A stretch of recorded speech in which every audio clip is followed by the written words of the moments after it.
بسم اللہ الرحمن الرحیم۔ عزیز طلبہ السلام علیکم۔ ہم موجود ہیں ڈاکٹر یاسین راز اردو اکیڈمی میں۔ آج کی ویڈیو میں ہم 11ویں جماعت کی اردو کی کتاب سے سبق نمبر 12 یعنی 12 جس کا عنوان ہے پاکستانی زبانیں اور ان کا باہمی رشتہ، اسے اسٹڈی کرنے جا رہے ہیں۔ تو عزیز طلبہ آئیے آج کے سبق کا آغاز کرتے ہیں۔ عزیز طلبہ ویڈیو کو آخر تک ضرور دیکھیں کیونکہ ہم نہ صرف سبق کی عبارت پڑھیں گے بلکہ اہم نکات کی وضاحت کے ساتھ مشکل الفاظ کے معنی بھی سیکھیں گے۔ عزیز طلبہ پاکستان میں چھوٹی بڑی کئی زبانیں بولی جاتی ہیں، یعنی کہ ایک زبان نہیں بلکہ کئی زبانیں جو ہیں ہمارے ملک پاکستان میں بولی جاتی ہیں۔ ان میں وطن عزیز کے چاروں صوبوں میں بولی جانے والی زبانوں کے علاوہ شمالی علاقوں اور آزاد کشمیر کی زبانیں بھی شامل ہیں، یعنی کہ چاروں صوبوں میں جو ہے وہ مختلف زبانیں جو ہے وہ بولنے والے لوگ موجود ہیں، اور ان زبانوں کے علاوہ شمالی علاقے جو ہیں اور آزاد کشمیر کی جو زبانیں بھی اگر ان کو بھی اس میں شامل کیا جاتا ہے۔ عزیز طلبہ یہ زبانیں اپنے اپنے علاقوں کے عوام کی امنگوں یعنی کہ جوش، آرزوؤں یعنی خواہشوں، جذبات یعنی دل کی کیفیات، احساسات یعنی محسوس کرنے کی جو حص ہے وہ، اور طریق کے معنی طریقے کے ہیں، تمدن و معاشرت کی آئینہ دار ہیں۔ تمدن کہتے ہیں عزیز طلبہ بود و باش کو، رہن سہن کو، طرز زندگی کو، اور معاشرت کی آئینہ دار یعنی زندگی مل جل کر جو گزارنا ہے اس کی جو ہے زبانیں جو ہے ترجمانی کرتی ہیں۔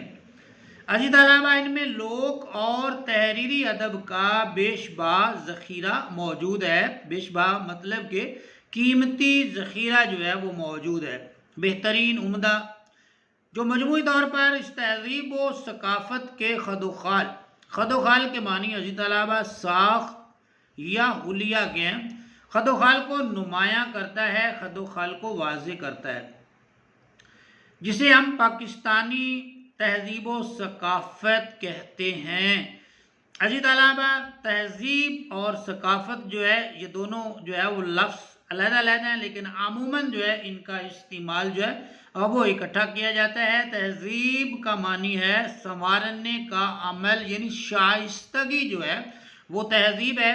اور ثقافت جو ہے عزیز طلبہ یہ مہذب زندگی کو کہتے ہیں، یا مہذب زندگی کے آثار، یعنی زندگی کے جو بہترین جو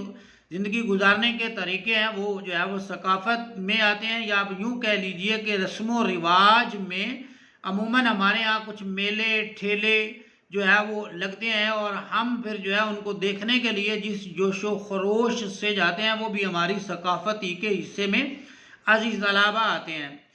یہ زبانیں مخصوص علاقوں کے تعلق سے، یعنی کہ خاص کر، مخصوص کے معنی ہے عزیز طلبہ خاص کر، یہ زبانیں مخصوص علاقوں کے تعلق سے بظاہر ایک دوسرے سے مختلف صحیح، یعنی کہ دیکھنے میں سننے میں تو یہ ایک دوسرے سے مختلف لگتی ہیں، یا مختلف وہ کہتا ہے صحیح، لیکن اگر بغور دیکھا جائے، غور سے ان کا جو ہے وہ مشاہدہ کیا دیکھا جائے تو ان میں بڑے گہرے تاریخی، تمدنی اور روحانی رشتے قائم ہیں، یعنی کہ ان کے اندر جو ہے آپس میں جو ہے وہ بڑا گہرا جو ہے آپ یوں کہہ لیجئے کہ تعلق جو ہے وہ ظاہر ہوتا ہے، یا ان کا آپس میں بہت گہرا تعلق جو ہے وہ بنتا ہے۔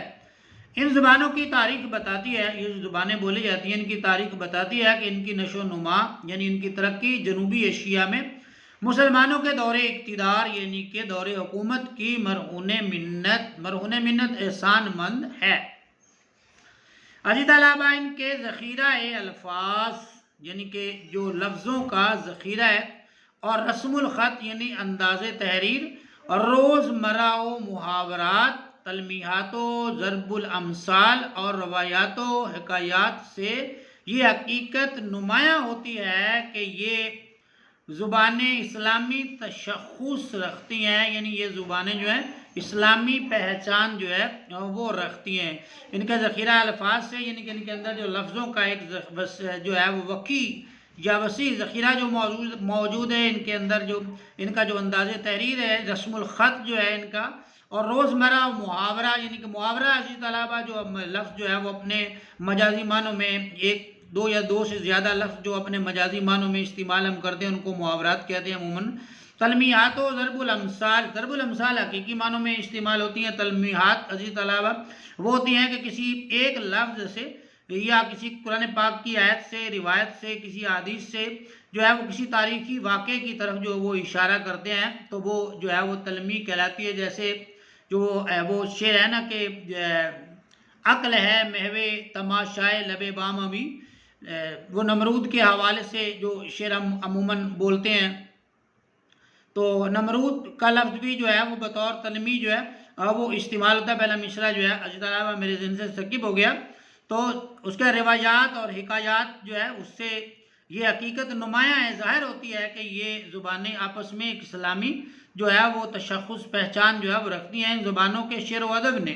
یعنی کہ یہ جو زبانیں ہیں ان کے اندر جو شاعری ہوئی ہے، شعر و ادب نے صوفیہ کرام یعنی یہ بزرگان دین کے حوالے سے جو ہے بات ہے، پرہیزگار متقی لوگ جو ہیں ان کے طرف جو ہے وہ اشارہ ہے۔ صوفیہ کرام کے فیوز و برکات، فیوز عزیز طلبہ فیض کی جمع ہے اور معنی جو ہے وہ بخشش کے ہم معنی لے رہے ہیں، اور برکات برکت کی جمع ہے اور معنی ہم لے رہے ہیں انعامات،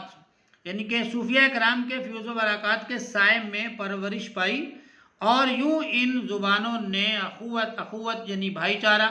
اور مساوات یعنی کہ برابری، غیرت و حمیت، غیرت عزیز طلبہ عزت نفس، اور حمیت خودداری، اور باہمی آپس میں مہر و محبت یعنی شفقت اور مہربانی کی اعلیٰ انسانی اقدار کی پاسداری کا فریضہ انجام دیا۔ پاسداری کا لفظی معنی عزیز طلبہ ہے لحاظ۔ اس کے ساتھ ساتھ اس میں ان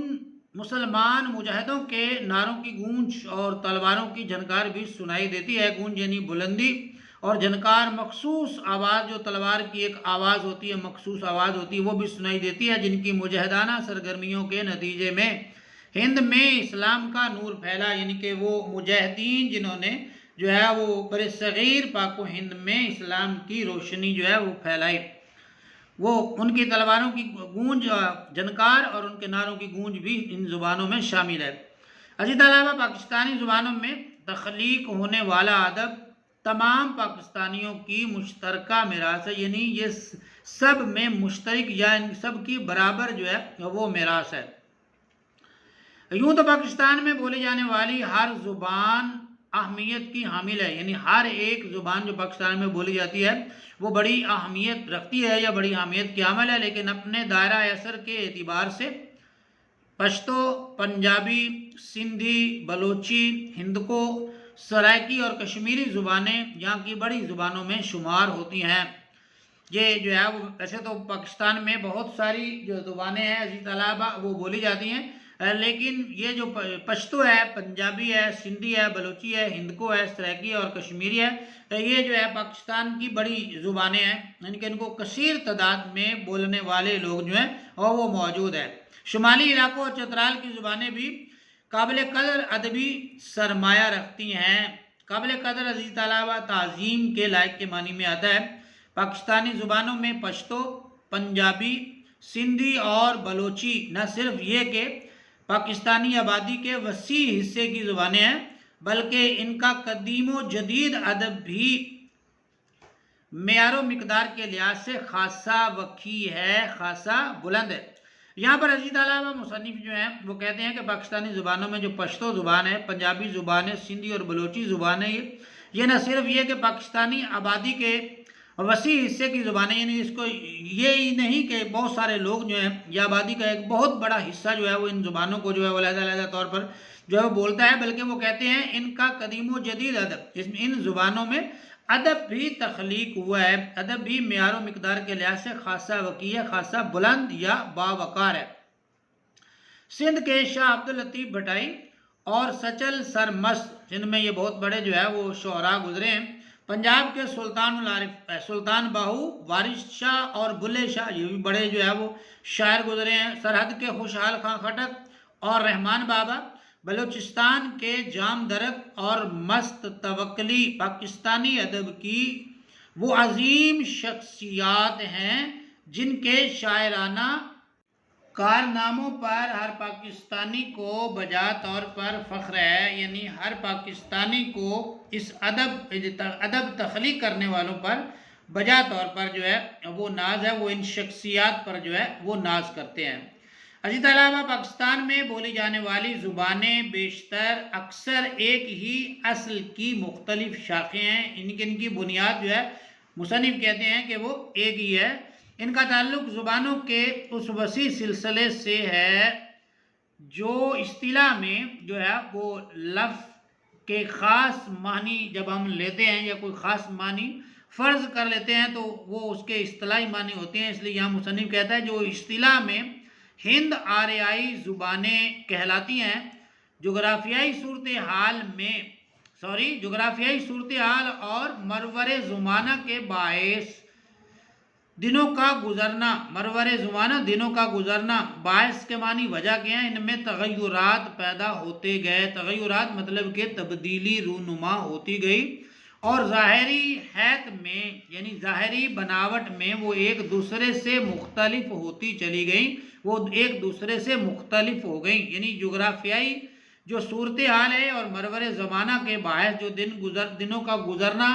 اور یہ کچھ وجوہات تھی کہ یہ ایک دوسرے سے علیحدہ ہوتی گئی۔ مسلمانوں کے دور میں ان زبانوں کے ذخیرہ الفاظ میں بے حد اضافہ ہوا اور اسلامی اثرات کے تحت ان کے بنیادی مزاج میں نمایاں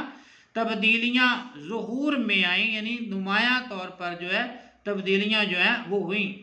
پاکستان کی یہ زبانیں باہم گہرے تاریخی رشتوں میں، باہم یعنی آپس میں گہرے تاریخی رشتوں میں پیوست ہیں، پیوست مطلب ملا ہوا یا جڑا ہوا یا ایک ساتھ جو ہے یا ایک دوسرے کے ساتھ جو ہے وہ اکٹھا ہونا، پیوست ہونا۔ اس کے علاوہ ان کے ماضی کی طرح ان کا حال بھی انہیں ایک دوسرے سے وابستہ کیے ہوئے ہے، یعنی کہ آپ یوں کہہ سکتے ہیں کہ ماضی کی طرح حال بھی جو ہے یہ ان زبانوں کے ایک دوسرے سے علیحدہ نہیں ہونے دے رہا۔ ہم علاقائی طور پر سرحدی ہوں یا پنجابی، سندھی ہوں یا بلوچ،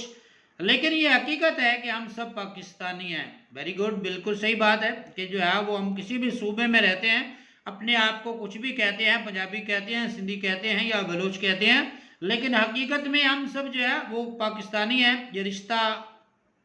ہمارے تمام نسلی، علاقائی اور لسانی رشتوں پر فوقیت رکھتا ہے، یعنی کہ برتری رکھتا ہے کہ ہم پاکستانی ہیں۔ اس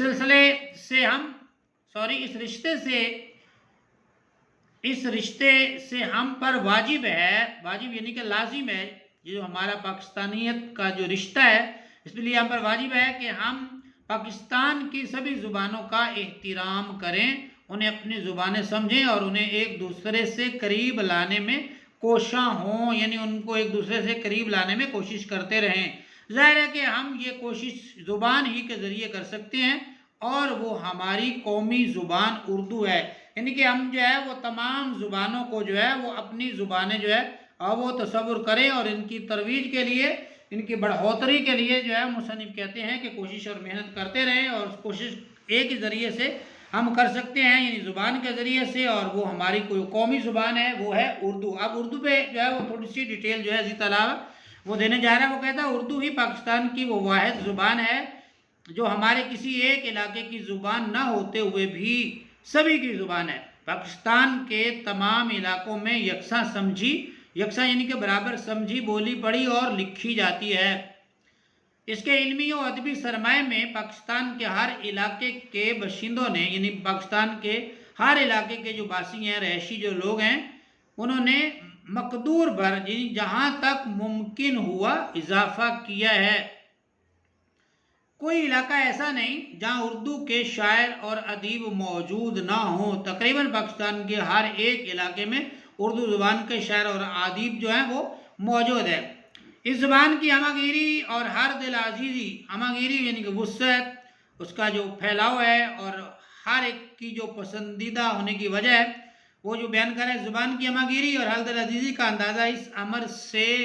بھی لگایا جا سکتا ہے کہ پاکستان کے ہر صوبے کا دعویٰ ہے کہ اردو اس کے ہاں پیدا ہوئی، اس ضمن میں ہمارے محققین مطلب تحقیق کرنے والوں نے بڑا قابل قدر کام کیا ہے۔ ایک کتاب ہے پنجاب میں اردو، ایک حافظ محمود شیرانی کہتے ہیں کہ اردو کا آغاز پنجاب سے ہوا۔ اس کے بعد ایک کتاب ہے سندھ میں اردو، تو شہدہ بیگم کی یہ کتاب ہے، وہ کہتی ہیں کہ اردو زبان کا آغاز جو ہے وہ سندھ سے ہوا۔ اس کے بعد ہے سرحد میں اردو، یہ رضا ہمدانی کی کتاب ہے، اور انہوں نے تحقیق اور ریسرچ کر کے یہ ثابت کیا کہ جو اردو زبان ہے اس کا آغاز سرحد سے ہوا۔ اور ایک کتاب ہے بلوچستان میں اردو، اس کے جو لکھاری ہیں، لکھنے والے ہیں ڈاکٹر انعام الحق کوثر جو ہیں، انہوں نے جو ہے وہ تحقیق سے ثابت کیا کہ جو اردو زبان ہے اس کا آغاز بلوچستان سے ہوا، یعنی کہ پنجاب والے کہتے ہیں اردو زبان کا آغاز پنجاب سے ہوا ہے، جو سندھی ہیں وہ کہتے ہیں سندھ سے ہوا ہے، سرحد والے کہتے ہیں جو ہے وہ سرحد سے ہوا ہے، اور بلوچستان والے کہتے ہیں کہ بلوچستان سے ہوا ہے۔ یہ سنٹنس جو ہے وہ پیچھے سے عزیز طلبہ میں دوبارہ سے پڑھنے جا رہا ہوں، ذرا توجہ کیجیے گا۔ اس زبان کی ہمہ اور ہر دل عزیزی کا اندازہ، یعنی اردو زبان کی ہمہ اور ہر دل عزیزی کا اندازہ اس امر سے بھی لگایا جا سکتا ہے کہ پاکستان کے ہر صوبے کا دعویٰ ہے کہ اردو اس کے یہاں پیدا ہوئی۔ اس ضمن میں ہمارے محققین نے، تحقیق کرنے والوں نے بہت بڑا قابل قدر کام کیا ہے۔ پنجاب میں اردو پہ کتاب لکھی حافظ محمود شیرانی نے، سندھ میں اردو پہ کتاب لکھی شہدہ بیگم نے، سرحد میں اردو پہ کتاب لکھی رضا ہمدانی نے، اور بلوچستان میں اردو پہ کتاب لکھی ڈاکٹر انعام الحق کوثر نے، کہ عنوانات کے تحت متعدد یعنی کہ کئی کتابیں اور طویل مضامین تحریر ہوئے، جن سے اردو زبان کی تاریخ کے باب میں ہم اہم معلومات حاصل ہوتی ہیں۔ اس طرح مقامی زبانوں اور اردو کے لسانی، یعنی لسان جو ہے وہ زبان کے متعلق ہے، لسانی روابط یعنی ان کے زبان کے جو تعلق ہے لسانی روابط پر بھی خاصی تحقیق ہو چکی ہے۔ عزیز طلبہ، اردو ادب نے دیگر پاکستانی زبانوں کے ادب پر بھی گہرے اثرات جو ہے وہ ڈالے ہیں۔ اردو ادب نے دیگر پاکستان کی جو زبانیں ہیں عزیز طلبہ اس پر بھی گہرے اثرات جو ہے وہ مرتب کیے ہیں، اثرات ڈالے ہیں۔ ان زبانوں کی جدید نثر و نظم میں اردو ادب سے خاصا استفادہ کیا گیا، یعنی فائدہ حاصل کیا گیا ہے۔ ساتھ ہی ساتھ ان زبانوں کا ادب